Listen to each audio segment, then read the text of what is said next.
Olá, meus queridos participantes, voluntários do 30 Semanas e também você que chega aí pela primeira vez. Sempre aqui queremos dar as nossas boas-vindas, né, a todos vocês, mais uma vez, mais um dia. Estamos aqui seguindo com a semana 10 do nosso devocional Um Dia de Cada Vez, da editora Spire, da Igreja da Cidade em São José dos Campos.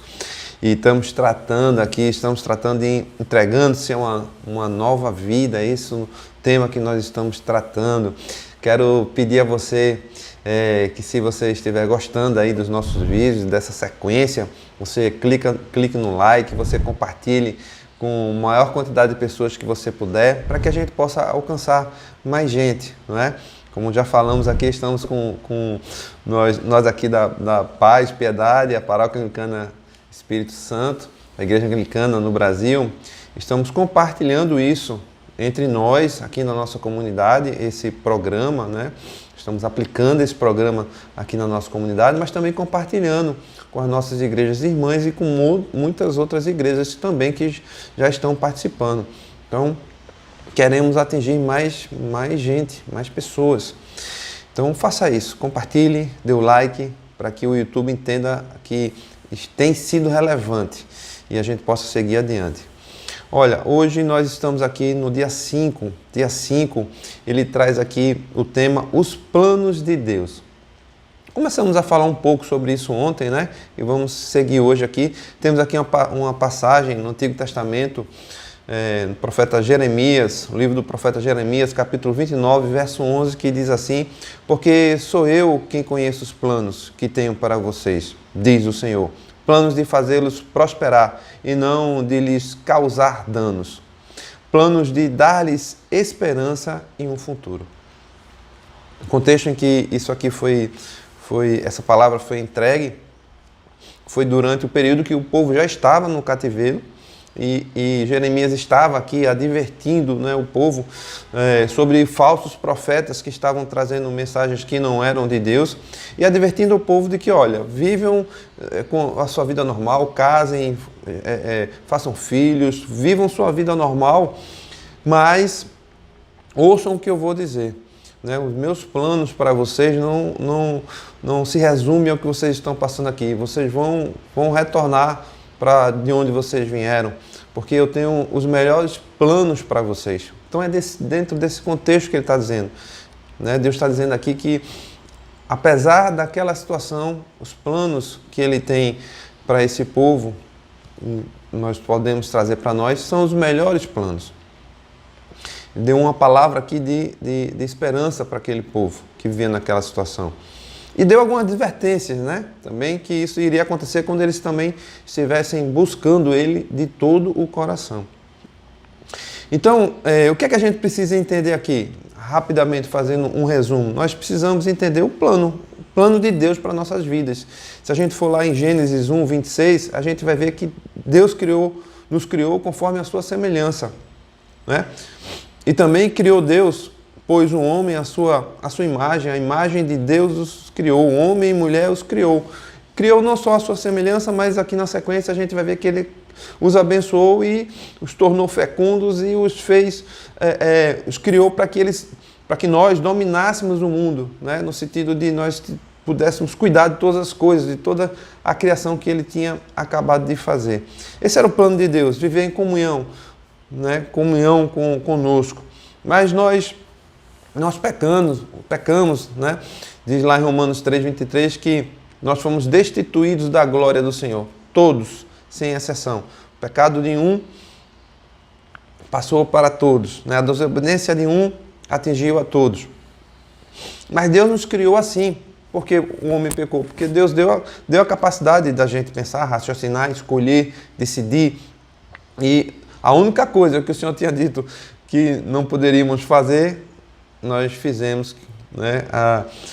No caso, na história bíblica aqui, Adão e Eva, do conhecimento do fruto da vida, a árvore da vida. Foram lá e provaram do que não poderiam provar.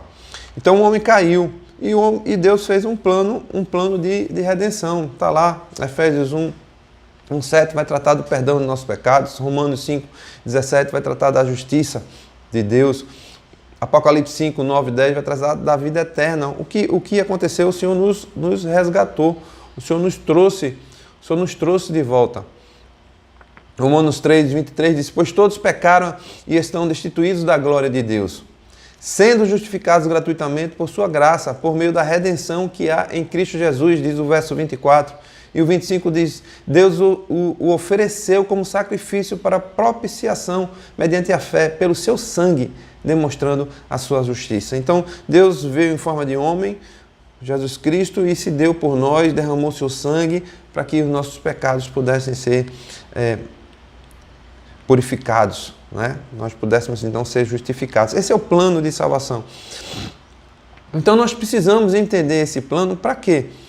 Para que a gente entenda de que nós vivemos uma vida, erramos, pecamos, acertamos também, lógico, mas dos nossos erros nós precisamos nos arrepender e tornar para Deus. Muitos artistas, atores dizem: não, eu não me arrependo de nada, eu faria tudo igual. Diante da palavra, isso seria total ignorância, porque sim, nós devemos considerar as coisas que nós fizemos, sim, nós temos uma história, mas o que nós fizemos de errado, mediante a palavra, se a gente tivesse a oportunidade de mudar, nós deveríamos mudar, como nós deveremos mudar daqui para frente. E é sobre isso que nós estamos tratando. Nós queremos seguir em direção a esse plano das melhores coisas que o Senhor tem para nós. Então nós precisamos, logicamente, que mudar, passar por um processo de transformação, de mudança. E passar por esse processo de transformação e mudança não é apenas ter conhecimento, não é, das coisas, da palavra. Nós precisamos sim ter conhecimento da palavra, nós precisamos sim estudar a palavra, ter intimidade com Deus, mas nós precisamos viver isso na prática. Então isso exige de nós a disposição, o desejo de cura, de passar por um processo. Então você tem que querer. Nós temos o conhecimento. Não, eu estou no 30 semanas, vou passar 30 semanas aqui, tudo vai ficar bem.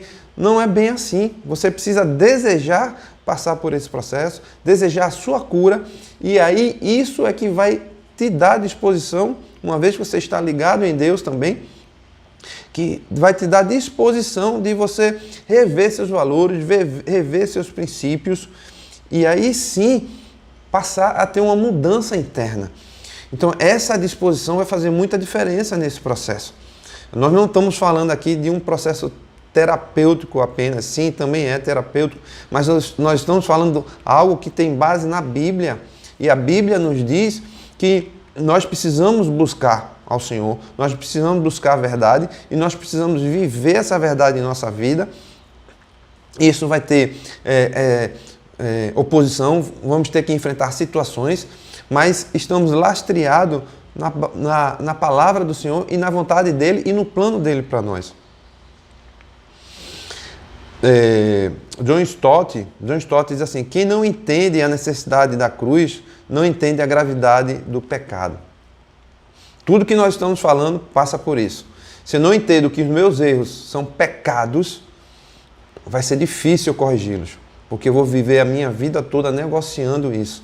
Então nós precisamos entender isso, que nós cometemos sim erros, que são pecados, que nos desviam do Senhor, que nós precisamos retornar, e precisamos retornar como? Passando por esse processo de transformação, né, de cura.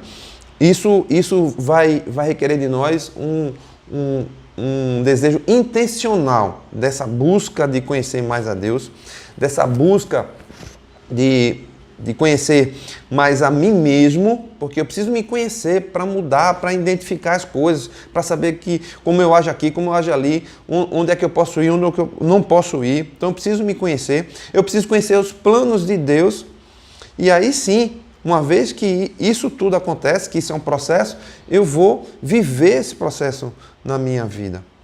Lembrando sempre, não se iluda de que não é porque você entrou no 30, não é porque você está na igreja que não vai haver oposição. Vai haver oposição de pessoas, vai haver oposição de situações, vai haver oposição sua, minha mesmo. Nós nos opomos àquilo que nós precisamos mudar em nossa vida. Mas esse é o processo. Esses são os planos de Deus e nós precisamos nos submeter a esse processo para que tudo isso mude em nós. Então, confiar em Deus e segui-lo é a nossa saída. Confiar nos planos de Deus é a atitude mais confiável que um ser humano pode ter. Ele é fiel, bom e jamais desampara ou abandona aqueles que confiam nele. Esse é o nosso desejo e essa é a nossa oração, deve ser a nossa oração hoje. Senhor, nós queremos, Senhor, confiar no Senhor, nós queremos, Senhor, conhecer mais esse plano que o Senhor tem para nós, queremos viver esse plano e estamos dispostos a passar por esse processo, seja ele qual for. Que o Senhor nos sustente, que o Senhor nos oriente nele e que o Senhor nos firme para que nós possamos seguir até onde for preciso. Em nome do Senhor que nós te pedimos. Amém. Amém, meus queridos. Até amanhã. Se Deus permitir, estaremos novamente juntos aqui mais uma vez.